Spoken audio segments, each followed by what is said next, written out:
ವೀಕ್ಷಕರೇ, ನಿಮಗೆಲ್ಲ ಗೊತ್ತಿರೋ ಹಾಗೆ ವೈಕುಂಠ ಏಕಾದಶಿ ಪುಷ್ಯಮಾಸ ಅಥವಾ ಧನುರ್ಮಾಸದಲ್ಲಿ ಬರುತ್ತೆ. ಧನುರ್ಮಾಸ ವಿಶೇಷವಾಗಿ ವಿಷ್ಣುವಿಗೆ ಪ್ರಿಯವಾದ ಮಾಸ ಅಂತ ನಾವು ತಿಳ್ಕೊಂಡಿದ್ದೇವೆ. ಅದೇ ರೀತಿ ಈ ಒಂದು ಧನುರ್ಮಾಸದಲ್ಲಿ ಬರುವಂತಹ ವೈಕುಂಠ ಏಕಾದಶಿ ದಿನ ವೈಕುಂಠದ ಬಾಗಿಲು, ಅಂದರೆ ಸ್ವರ್ಗದ ಬಾಗಿಲು ಅಥವಾ ವೈಕುಂಠದ ಬಾಗಿಲು, ವೈಕುಂಠನೇ, ಅದು ಸ್ವರ್ಗ ಅಲ್ಲ, ವೈಕುಂಠದ ಬಾಗಿಲು ತೆರೆಯುತ್ತೆ ಅನ್ನೋ ಒಂದು ಪ್ರತೀತಿ ಇದೆ.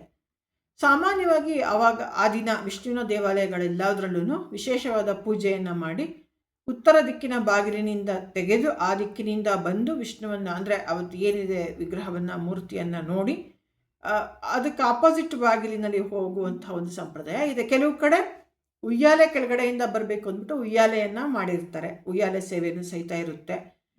ಈ ರೀತಿಯಾಗಿ ಒಂದೊಂದು ಕಡೆ ಒಂದೊಂದು ರೀತಿಯಲ್ಲಿ ಕೆಲವು ಆಚರಣೆಗಳು ಇರುತ್ತೆ.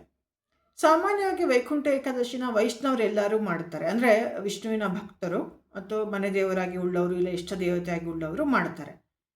ಇದೇನೆಂದರೆ ಏಕಾದಶಿ ಆಚರಣೆ ಸಾಮಾನ್ಯವಾಗಿ ಹಿಂದೂಗಳಲ್ಲಿದೆ, ಆದರೆ ವೈಕುಂಠ ಏಕಾದಶಿ ವಿಶೇಷವಾದ್ದು. ಅದು ಅವತ್ತಿನ ಒಂದು ವೈಕುಂಠ ಏಕಾದಶಿ ಆಚರಣೆಯನ್ನು ಮಾಡಿದ್ರೆ ಅದೆಷ್ಟೋ ಏಕಾದಶಿಗಳನ್ನು ಆಚರಣೆ ಮಾಡಿದಂತಹ ಫಲ ಸಿಗುತ್ತಂತೆ.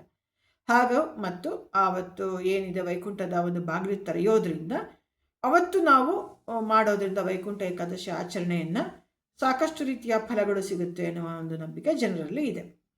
ಸಾಮಾನ್ಯವಾಗಿ ಅವತ್ತು ಉಪವಾಸ ಇರ್ತಾರೆ, ಎಲ್ಲರೂ ಉಪವಾಸ ಇದ್ದು ದೇವದರ್ಶನ ಪಡೀತಾರೆ. ಸಾಮಾನ್ಯವಾಗಿ ಉಪವಾಸ ಇರೋದು ಅಂದ್ರೆ ಏನು? ಸಾಮಾನ್ಯಕ್ಕೆ ಅವತ್ತು ಭಕ್ತರು ಮನೆ ಮಂದಿಯೆಲ್ಲ ಏನು ಮಾಡ್ತಾರೆ, ಬೆಳಗ್ಗೆ ಇದ್ದು ತಲೆಗೆ ಅಭ್ಯಂಗ ಸ್ನಾನ ಮಾಡಿ ಮಡಿವಸ್ತ್ರ, ಒಗ್ದಿರೋ ಬಟ್ಟೆ ಇಲ್ಲ ಮಡಿಯಲ್ಲಿ ಹಾಕಿರೋ ವಸ್ತ್ರವನ್ನು ಧರಿಸ್ಕೊಂಡು ಮನೆಗೆ ಏನು ನಿತ್ಯ ದೇವತಾ ಪೂಜೆಯನ್ನು ಮಾಡಿ, ಹೆಂಗಸರಾದರೆ ಗೌರಿ ಪೂಜೆಯನ್ನು ಮಾಡಿ, ಆಮೇಲೆ ಮನೆಮಂದಿ ಎಲ್ಲ ಸೇರಿ ಏನು ವಿಷ್ಣುವಿನ ದೇವಾಲಯಗಳಿಗೆ, ಅಂದರೆ ವೆಂಕಟೇಶ್ವರ, ರಂಗನಾಥ, ನರಸಿಂಹಸ್ವಾಮಿ, ಕೃಷ್ಣ, ರಾಮ, ಈ ರೀತಿ ವಿಷ್ಣುವಿನ ನಾನಾ ವಿಧವಾದ ಅವತಾರಗಳನ್ನು ಹೊಂದಿರುವಂತಹ ದೇವಸ್ಥಾನಗಳಿಗೆ ಹೋಗಿ ದೇವರನ್ನು ನೋಡ್ಕೊಂಡು ಬರ್ತಾರೆ. ಸಾಮಾನ್ಯಕ್ಕೆ ಅವತ್ತು ಕ್ಯೂ ಇರುತ್ತೆ. ಹಾಗೂ ಅವತ್ತು ದೇವಾಲಯಗಳಲ್ಲೂ ತುಂಬ ಸ್ಪೆಷಲ್ ಅಕೇಶನ್ ಇದು, ವಿಶೇಷವಾದಂತಹ ಪೂಜೆ ಪುನಸ್ಕಾರ ಆಚರಣೆ ಇರುತ್ತೆ. ನಾವು ಮೊದಲೇ ಹೇಳಿದಾಗೆ ಉತ್ತರ ದಿಕ್ಕಿನ ಬಾಗಿಲಿನಿಂದ ಬಂದು ದೇವರನ್ನು ನೋಡುವಂಥ ವ್ಯವಸ್ಥೆ ಮಾಡಿರ್ತಾರೆ, ಕ್ಯೂ ಇರುತ್ತೆ.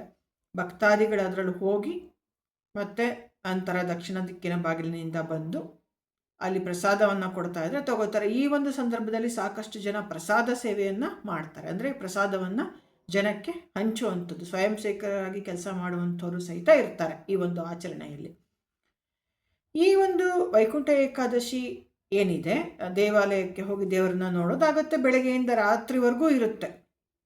ಜೊತೆಯಲ್ಲಿ ಇವತ್ತು ಉಪವಾಸ ಆಚರಣೆ ಮಾಡ್ತಾರೆ. ಏಕಾದಶಿ ಅಂದ್ರೆ ಉಪವಾಸ, ಅದರಲ್ಲೂ ವೈಕುಂಠ ಏಕಾದಶಿ ವಿಶೇಷವಾಗಿ ಎಲ್ಲ ಜನರು ಮಾಡುವಂಥ ಒಂದು ಆಚರಣೆ ಆಗಿದೆ.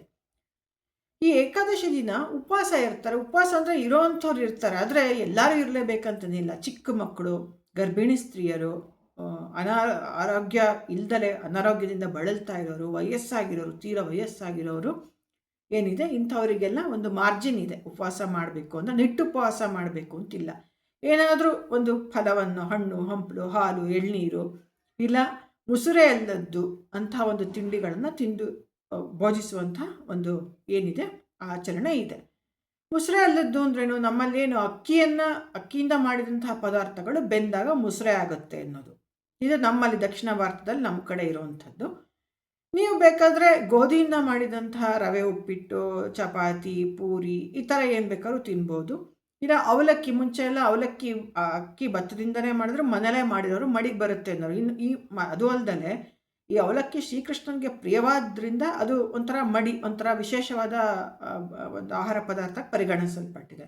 ಸೊ ಅವಲಕ್ಕಿ ತಿಂದರೆ, ಅವಲಕ್ಕಿ ಮೊಸರು ಹಾಕ್ಕೊಂಡು ತಿಂದರೆ ಅದು ಉಪವಾಸ ದಿನ ತಿನ್ನೋ ಅಂಥ ಒಂದು ರೂಢಿ ಇದೆ. ಅದು ಪರವಾಗಿಲ್ಲ, ಅದು ಏನು ಪಾರಣೆ ಮಾಡಿದ ಒಂದು ಇದೇನು ಬರೋದಿಲ್ಲ, ಉಪವಾಸದ ಫಲನೇ ಸಿಗುತ್ತೆ ಅನ್ನೋದು ಇದೆ.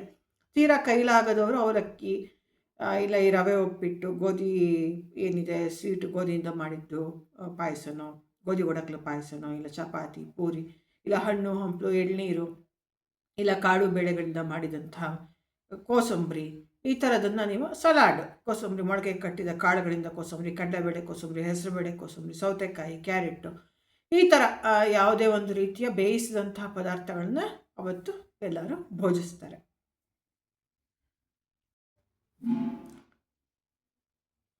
ಈ ಉಪವಾಸದ ಆಚರಣೆ ಹೇಗಿರುತ್ತೆ ಅಂದರೆ, ಸಾಧ್ಯವಾದಷ್ಟು ಬೆಳಿಗ್ಗೆಯಿಂದ ಎಲ್ಲರೂ ಹಸಿವನ್ನು ತಡ್ಕೊಂಡೇ ಇರ್ತಾರೆ. ಕೈಲಾಗಲ್ಲ ಅನ್ನುವಾಗ ಮಧ್ಯಾಹ್ನದ ಟೈಮ್ನಲ್ಲಿ ಎಲ್ಲರೂ ಆಹಾರ ಪದಾರ್ಥ, ತಿಂಡಿ ತಿನಿಸು ಅಥವಾ ಇನ್ನೇನೋ ಒಂದು ಹಸಿ ಪದಾರ್ಥ ಬೇಯಿಸ್ದಲೇ ಇರುವಂಥದ್ದು ಹಣ್ಣು ಹಂಪಲು ತೆಗೆದುಕೊಳ್ಳುವಂಥ ಸಂಪ್ರದಾಯ ಇರುತ್ತೆ.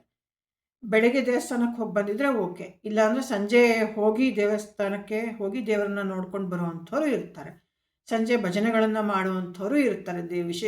ವಿಶೇಷವಾಗಿ ವಿಷ್ಣುವಿಗೆ ಸಂಬಂಧಪಟ್ಟಂಥ ಹಾಡು, ಭಜನೆ, ಸಂಗೀತ ಇವೆಲ್ಲದನ್ನು, ಹರಿಕಥೆ ಇವೆಲ್ಲದನ್ನು ಮನೆಯಲ್ಲೇ ಮಾಡುವಂಥ ಸಂಪ್ರದಾಯ ಇದೆ.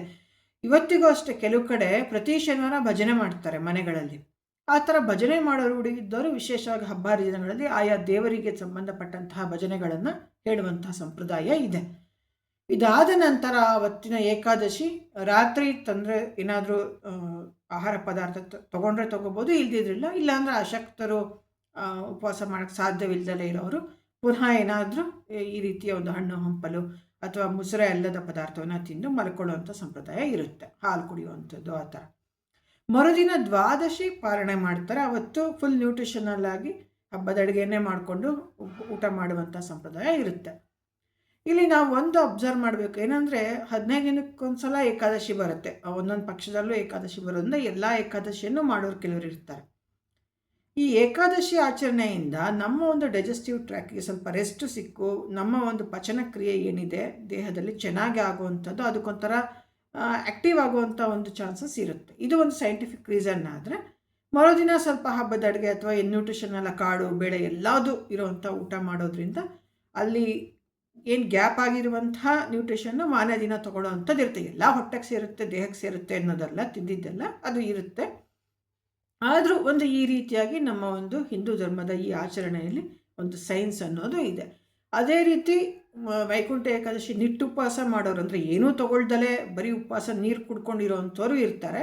ಆದರೆ ಅದು ಒಂದು ದಿನ ಇರೋಕ್ಕಾಗೋರು, ಅದು ಇಲ್ದಲೇ ಆಹಾರ ಪದಾರ್ಥ ತೊಗೊಂಡಿರೋವಂಥವ್ರು ಇರ್ತಾರೆ. ಸೊ ಇದೆಲ್ಲ ಒಂದು ರೀತಿಯ ವೈಜ್ಞಾನಿಕ ಹಿನ್ನೆಲೆ ಅಂತ ಹೇಳ್ಬೋದು.